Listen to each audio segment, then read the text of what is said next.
নমস্কার, আমি ঋষিতা পাল।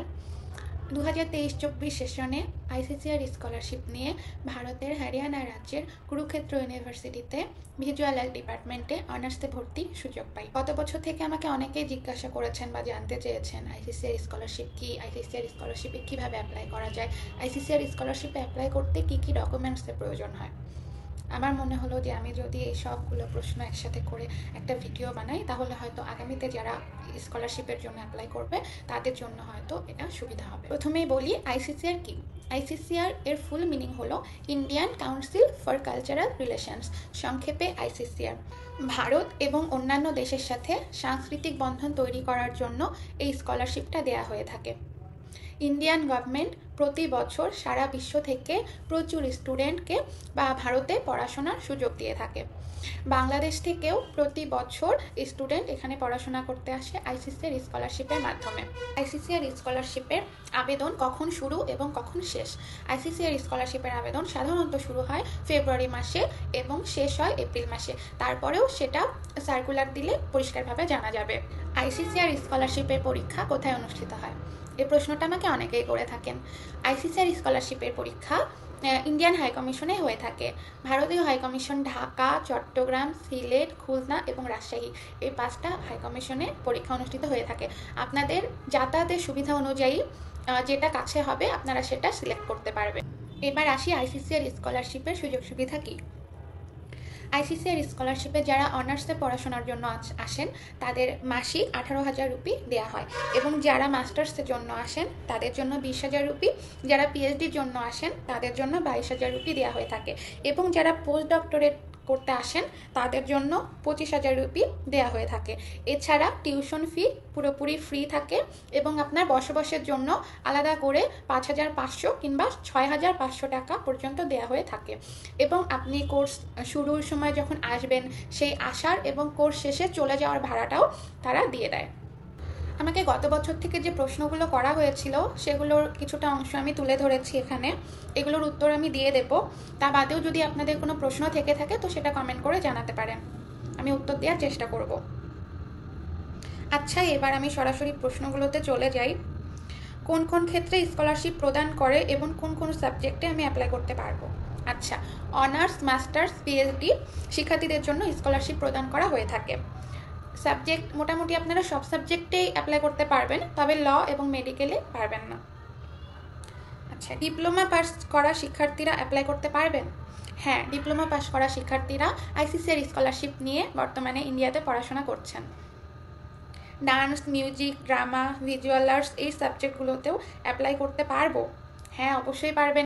পরের প্রশ্ন, আইসিসিআর স্কলারশিপে অ্যাপ্লাই করতে গেলে কি ফি লাগে? না, কোনো ফি লাগে না, আপনি নিজে নিজে ঘরে বসে অ্যাপ্লাই করতে পারবেন। আইসিসিআর স্কলারশিপের জন্য কি কোচিং করা প্রয়োজন? না, প্রয়োজন নেই। ইংরেজিতে দক্ষতা অর্জনের জন্য যা যা দরকার আপনি তা ঘরে বসে নিতে পারবেন। আমি এখনও কলেজ থেকে সার্টিফিকেট পাইনি, আমি কিভাবে অ্যাপ্লাই করব? আপনাকে প্রভিশনাল সার্টিফিকেট দিয়ে অ্যাপ্লাই করতে হবে। আপনি পরীক্ষায় পাশ করার পরে বাংলাদেশ শিক্ষা বোর্ড মূল সনদ বা মার্কশিট যদি না দেয় বা দিতে দেরি করে, আপনি একটি অস্থায়ী প্রশংসাপত্র নিতে পারবেন, প্রফেশনাল সার্টিফিকেট। শুধু মার্কশিট দিয়ে কি আবেদন করা যায়? না, যায় না। মার্কশিট এবং সার্টিফিকেটকে অ্যাটাচ করে একটা পিডিএফ বানিয়ে ওটাকে আপলোড করতে হবে, তাই আপনি শুধু মার্কশিট দিয়ে অ্যাপ্লাই করতে পারবেন না। এবার আসি আবেদনের বয়সসীমা।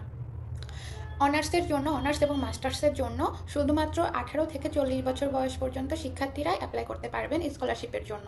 আর যারা পিএইচডিতে আবেদন করতে চান তাদের জন্য 50 বছর পর্যন্ত আপনারা অ্যাপ্লাই করতে পারবেন। এবার আসি আইসিসিআর স্কলারশিপে আবেদনের যোগ্যতা কী। আইসিসিআর স্কলারশিপে আপনি যদি অনার্সের জন্য আবেদন করতে চান সেক্ষেত্রে অবশ্যই আপনাকে 60% নম্বর নিয়ে এইচএসসি হায়ার সেকেন্ডারি পরীক্ষায় পাশ করতে হবে। বিজ্ঞান অথবা ইঞ্জিনিয়ারিং কোর্সে আবেদনের জন্য 10+2 স্তরে অবশ্যই physics, chemistry, mathematics, statics, biology ও কম্পিউটার সায়েন্স নিয়ে পড়ে থাকতে হবে। সেই সঙ্গে বোর্ডের বার্ষিক পরীক্ষায় ন্যূনতম 60% নাম্বার থাকতে হবে। মাস্টার্সে আবেদন করতে চাইলে সেই বিষয়ে আপনাকে অনার্সে অন্তত 60% নম্বর পেয়ে উত্তীর্ণ হতে হবে। স্নাতকের যে রেজাল্টটা থাকবে সেটাতে অন্তত সিজিপিএ 2.5 থাকতে হবে। পিএইচডি এর জন্য অনার্স কোর্সে অবশ্যই আপনার 60% নম্বর পেয়ে থাকতে হবে। MBA কোর্সে আবেদনের জন্য জিম্যাট র্যাঙ্ক থাকলে ভালো, কারণ আইসিসিআর স্কলারশিপে অনেক বিশ্ববিদ্যালয় জিম্যাট চায়। তাই MBA আবেদনের আগে সেই বিশ্ববিদ্যালয়ের ইনফরমেশন আপনারা ওয়েবসাইটে একটু দেখে নেবেন। এবার আসি সবচেয়ে গুরুত্বপূর্ণ প্রশ্নে। আইসিসিআর স্কলারশিপের জন্য প্রয়োজনীয় ডকুমেন্টস কী কী থাকা আবশ্যক। প্রথমত আপনার পাসপোর্ট লাগবেই, এবং পাসপোর্ট এবং জন্ম নিবন্ধন থাকতে হবে। সেকেন্ড, আপনার SSC মার্কশিট প্লাস সার্টিফিকেট থাকতে হবে, এবং HSC মার্কশিট প্লাস সার্টিফিকেট। আর ওই যে বললাম, সার্টিফিকেট না পেয়ে থাকলে প্রভিশনাল সার্টিফিকেট দিয়েও আপনি অ্যাপ্লাই করতে পারবেন। এরপরে থাকছে মেডিকেল ফিটনেস ফর্ম। আপনি আইসিসিআর এর ওয়েবসাইটে গেলে ওখানে আপনি মেডিকেল ফিটনেস ফর্মটা আপনি ডাউনলোড করে নিতে পারবেন, এবং ওটাকে যে কোনো MBBS ডক্টরকে দিয়ে দেখিয়ে ফর্মটি পূরণ করে দেন আপনি সিগনেচার নিয়ে সেটাকে আপলোড দিতে পারবেন। নেক্সট থাকতেছে, আপনার যদি কোনো কারিকুলাম অ্যাক্টিভিটি সার্টিফিকেট থেকে থাকে তো সেটা আপনি আপলোড করতে পারবেন, তবে অবশ্যই ইংলিশে হলে বেটার হয়। এরপরে লাগবে দুটো রেকমেন্ডেশন লেটার। এটা আমাদের সময় লেগেছিল দুজন আইসিসিআর স্কলার রেকমেন্ডেশন লেটার, কিন্তু আমাদের সিনিয়ররা যারা এসেছেন তাদের ক্ষেত্রে লেগেছিল দুজন, মানে তারা যে লাস্ট ইউনিভার্সিটিতে বা কলেজে পড়াশোনা করেছে তো সেখানে পরিচিত দুজন শিক্ষকের রেকমেন্ডেশন লেটার তারা আপলোড করেছে, তাদের আপলোড করতে হয়েছে। কিন্তু আমাদের সময় এই জায়গাটা একটু পরিবর্তিত হয়েছিল। এবার আবার কিছু প্রশ্নে চলে যাচ্ছি। প্রশ্নগুলো এমন ছিল, কোন সাবজেক্টে অ্যাপ্লাই করলে চান্স পাওয়ার সম্ভাবনা বেশি। সাধারণত ইঞ্জিনিয়ারিংয়ের জন্য সিট সংখ্যা অন্যদের তুলনায় যথেষ্ট বেশি থাকে, সুতরাং ইঞ্জিনিয়ারিংয়ের সম্ভাবনা একটু বেশি হয়ে থাকে। অন্যান্যদের মধ্যে কোনটা বেশি তাই এটা বলাটা মুশকিল। ইন্ডিয়াতে কোর্স 3 বছরের নাকি 4 বছরের? 2024 সালে প্রতিটি বিশ্ববিদ্যালয় 4 বছরের স্নাতক কোর্স চালু করেছে, তবে বিশ্ববিদ্যালয় চয়েসের আগে একবার কোর্সের নামগুলো তাদের ওয়েবসাইটে দেখে নেবেন। 4 বছরের স্নাতক শেষ করে আমি BCS বা অন্যান্য জব দিতে পারবো? হ্যাঁ, অবশ্যই পারবেন। IIT থেকে স্কলারশিপ দেয়া হয়? হ্যাঁ, ব্যাচেলার্স লেভেলে স্কলারশিপ দেয়া হয় না, তবে মাস্টার্স এবং PhDর জন্য স্কলারশিপ দেয়া হয়ে থাকে। কিসের ভিত্তিতে স্কলারশিপ দেয়া হয়? আপনার পূর্ববর্তী রেজাল্ট, একাডেমিক যে রেজাল্ট সেটা, প্লাস ইংলিশ প্রফিসিয়েন্সি টেস্ট বা EPT টেস্টের যে রেজাল্ট সেটা, এবং ভাইবা, এগুলোর ভিত্তিতে আপনাকে স্কলারশিপ দেওয়া হয়ে থাকে। এবার আসি, কয়টা বিশ্ববিদ্যালয় চয়েস দিতে পারবো। আপনারা মোট 5টি বিশ্ববিদ্যালয়ে চয়েস দিতে পারবেন। আপনাদের পছন্দ অনুযায়ী আপনারা আইসিসিআর ওয়েবসাইটে গিয়ে আপনারা ইউনিভার্সিটিগুলোর লিস্ট দেখে নেবেন যে কোন কোন ইউনিভার্সিটি আইসিসিআর আন্ডারে রয়েছে। সেখান থেকে আপনারা আপনাদের পছন্দ অনুযায়ী, আপনাদের সাবজেক্ট অনুযায়ী যে বিশ্ববিদ্যালয়গুলো মনে হবে যে এগুলো আমি চয়েস লিস্টে রাখবো, আপনি সেগুলো রাখতে পারবেন। ইয়ার গ্যাপটা কি কোনো প্রবলেম হয়? না, ইয়ার গ্যাপটা আপনাকে স্কলারশিপ পাওয়ার ক্ষেত্রে কোনো প্রকার বাধা প্রদান করতে পারে না। এবার আসি, কোন বিষয়ের উপর লিখিত পরীক্ষা হয়। 30 মিনিট বা 1 ঘন্টার একটি লিখিত পরীক্ষা অনুষ্ঠিত হয়ে থাকে, তবে বলা মুশকিল যে এটা গ্রামার ভিত্তিক লিখিত পরীক্ষা নাকি রচনা লেখা ভিত্তিক পরীক্ষা, কারণ এটা নির্ভর করে পুরোটাই হাই কমিশনগুলোর উপর। তবে গত বছরে বা আমাদের সময়ে 15 মিনিট বা 30 মিনিট বা 1 ঘন্টার একটি রচনা লিখতে দেওয়া হয়েছিল। আইসিসিআর স্কলারশিপ আবেদন করতে কি পাসপোর্ট লাগে? অবশ্যই পাসপোর্ট লাগে, কারণ অ্যাপ্লাই করার সময় পাসপোর্টের ইনফরমেশন দিতে হয়। আইসিসিআর এর আবেদন করতে আইএলটিএস লাগে? আইএলটিএস লাগে না, তবে আইএলটিএস থাকলে সেটা আপনি অ্যাড করতে পারেন। ইউনিভার্সিটি কিভাবে চয়েস দেব? এটা তো অনেক কঠিন একটা প্রশ্ন। ইউনিভার্সিটি চয়েসের ক্ষেত্রে একটু জানতে হবে ইউনিভার্সিটি সম্পর্কে, আপনার সাবজেক্টটি ওখানে আছে কিনা, প্লাস নিজের রেজাল্ট অনুযায়ী আপনাকে সিলেক্ট করতে হবে।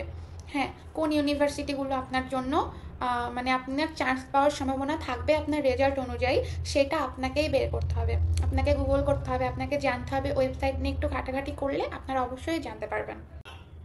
আমার সাধ্যমতো আমি যতটুকু জানি আমি ততটুকু আপনাদের সামনে তুলে ধরার চেষ্টা করলাম।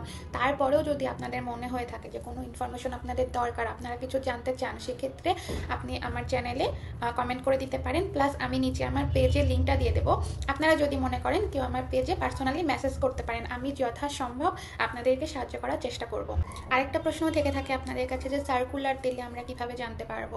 তো চিন্তার কোনো কারণ নেই, কারণ যখন সার্কুলার দেওয়া হবে আমি আমার পেজে জানিয়ে দেবো এবং আমি আমার চ্যানেলেও জানিয়ে জানিয়ে দেবো।